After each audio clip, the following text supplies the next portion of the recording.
Okay, you know what? I really kind of hate this knife.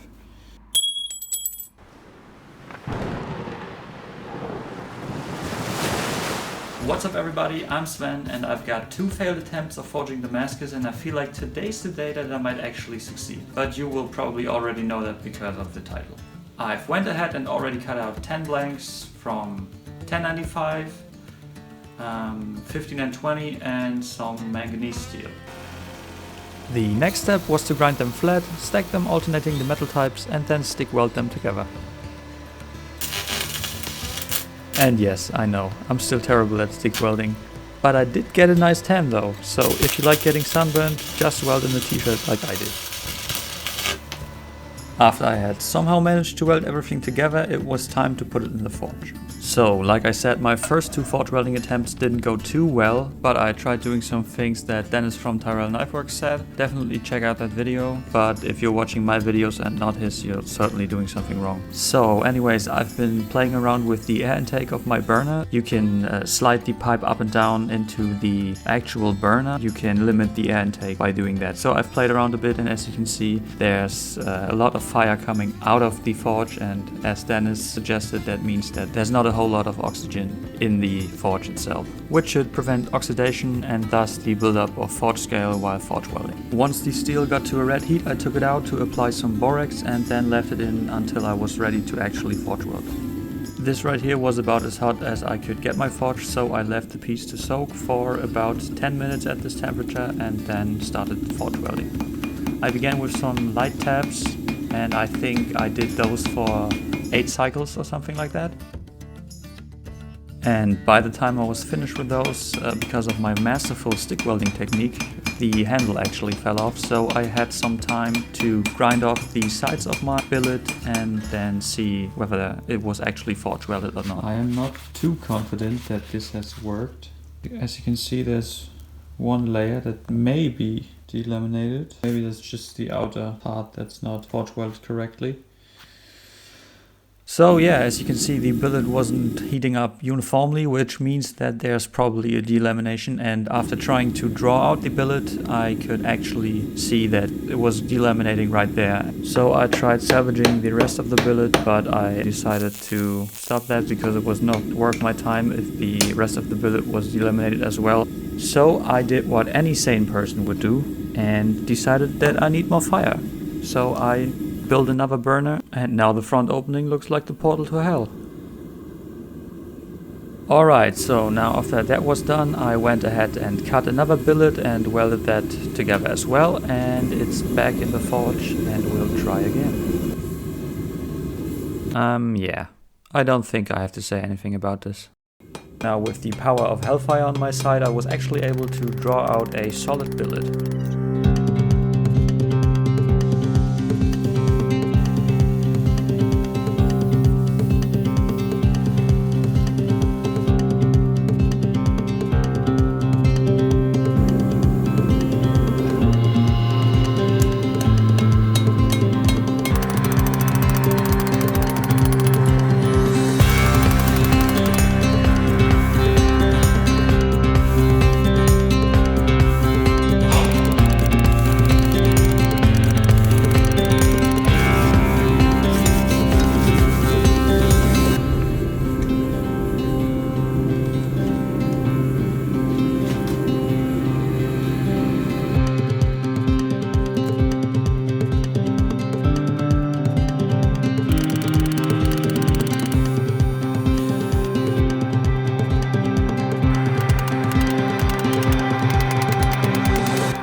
Alright, there it is. As you can see, I was being a dumbass and didn't cut off enough material. So now I have to weld on a tank, and I'll get into why that was a dumb idea in just a second. First, I tried to mark some center lines to get the blade to be symmetrical. For that, I ground both sides of the bolts to parallel, marked the middle, and then searched for a drill bit that was just that size. This was a pretty annoying task, and there's probably an easier way to do this, so if you have one, please let me know in the comments.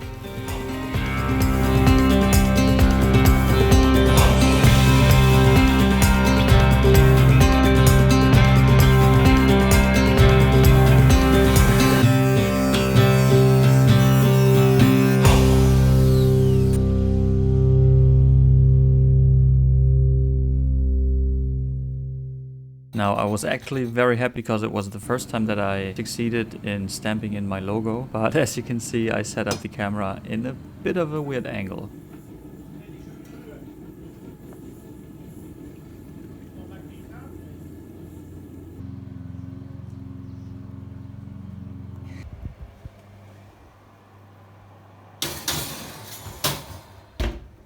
Okay, the blade is nice and tempered, and now I'm throwing on a trisect belt. This has a grit of A100, which is about the same as 210 to get the edge a little bit thinner.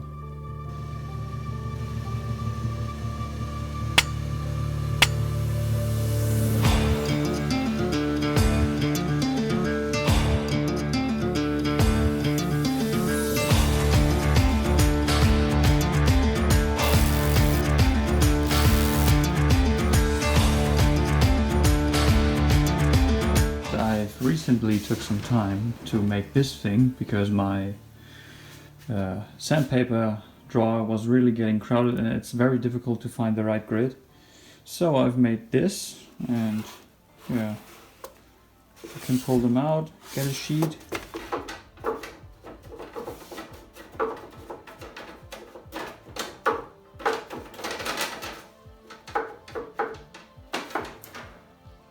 This is also very nice. I saw this on, I don't know, somewhere, Instagram, Pinterest, something like that. And okay, it's a bit difficult with one hand, but you can put this through here, and then you can just rip it off like this, and you've got a nice sheet. So I highly recommend this. This is an old hacksaw blade that I just screwed on there. So you don't have to run around searching for the scissors all the time. Yeah, it works great. Works even better with two hands. And now the last step was to clean the blade to prepare it for etching.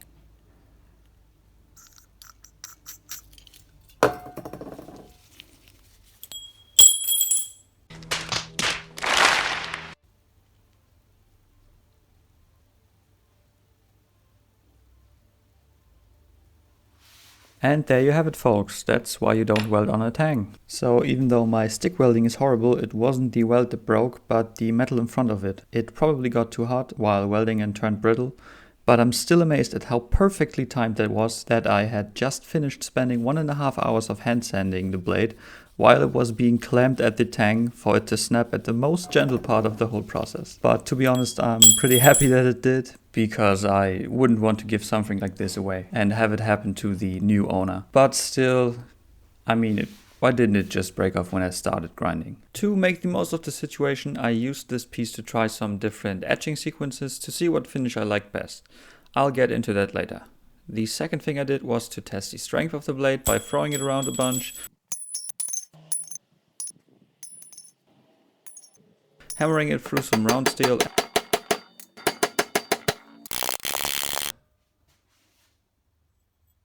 and then bending it.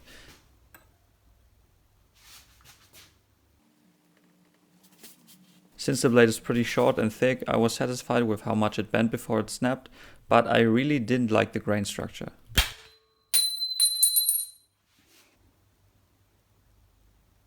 I think this is very coarse. This is another blade I broke, and you can see a big difference between those. I don't know how Damascus steel grain has to look like, because, I mean, of course it went through a lot more stress than a mono steel, but this is a very big difference. Okay, so I just learned, as always, you should do some research before you do something, because I didn't know that normalizing and thermal cycling are two different things.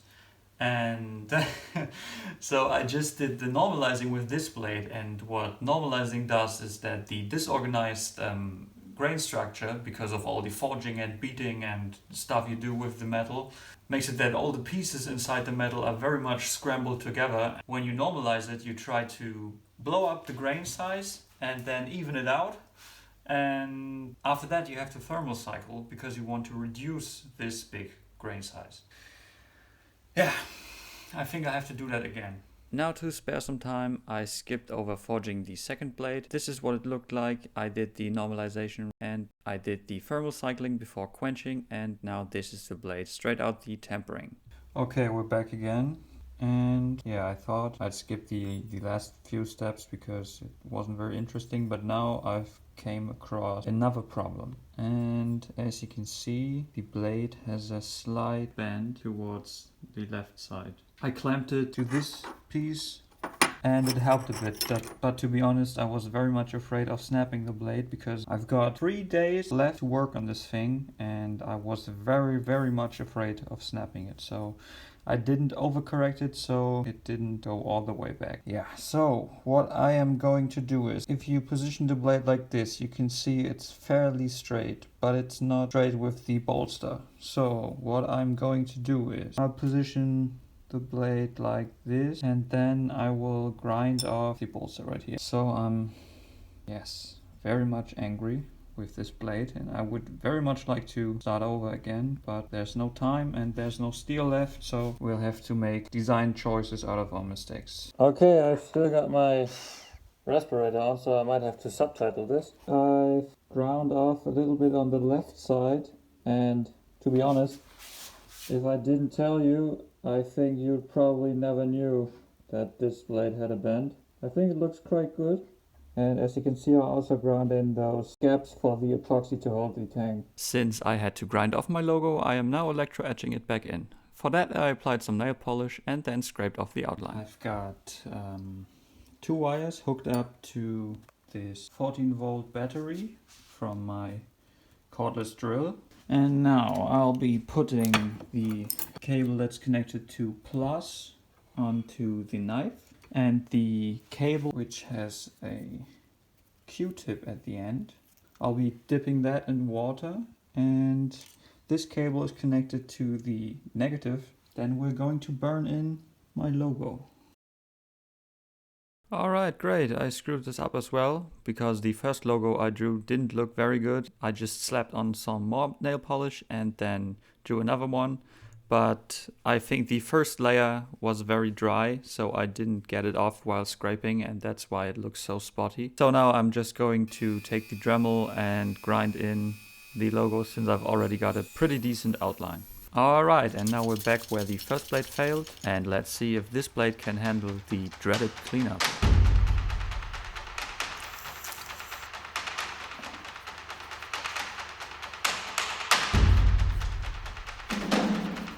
Nice. If this doesn't convince you of this blade's quality, I don't know what will. Okay, now that we're back on track, it's time for etching. I'll leave the details on screen for anyone interested.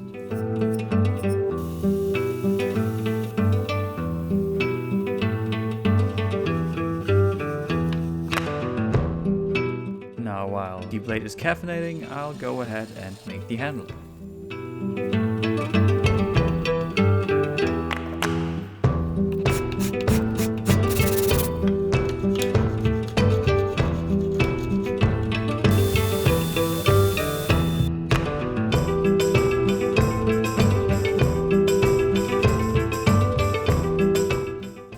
The glue up is going to be very stressful, so I did some dry fitting so that you can see what I'm actually doing. So this long clamp pushes it together, but I need some force from the top and bottom, otherwise it would just push these out of alignment. And yeah, let's hope that works. Okay, I've actually decided to put the camera up here so that the camera doesn't get in the way while I'm gluing it up, but at least you can see my suffering.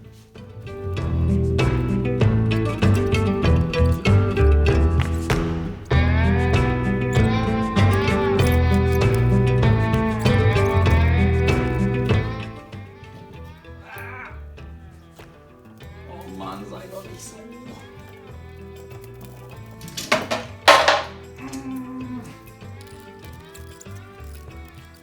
So, jetzt bin ich natürlich hier viel zu spät.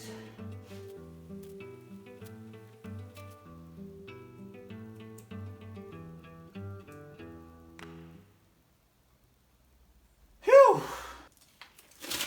Easy peasy, I'd say. Okay, this is hard. I can barely dent it with a fingernail. So I think I can take this off. Yeah. That's what I thought. You know what? I'll just leave it like this. Have you seen this grip? The claw? You know what? I just noticed something, but I'll show you that after I've shaped it a bit.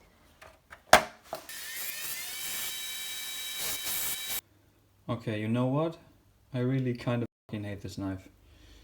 And if you remember that I said during the glue up that the handle was a bit to the left, because it didn't sit straight on there, and now I've got the ever so slightest little gap here because it pushed the whole thing off of the brass piece. Yeah. Okay, let me finish up this handle and then let's take a look at the finished piece. To make the handle waterproof, I coated it in a thick layer of CA glue, and let me tell you that I ran into a whole bunch of problems again, but at this point I was so annoyed that I straight up didn't record any of that. So here I'm sharpening the blade, which came out very sharp. I think this was the most stressful build I've had yet, but I also think it turned out to be the most beautiful knife I've made yet. And I'm pretty happy with the finished piece. Since this was a 30th birthday gift for a friend of mine that his wife ordered, I've also went ahead and made a sheath with his last name imprinted, but for time reasons I didn't record that. So now let's finally take a look at the finished knife.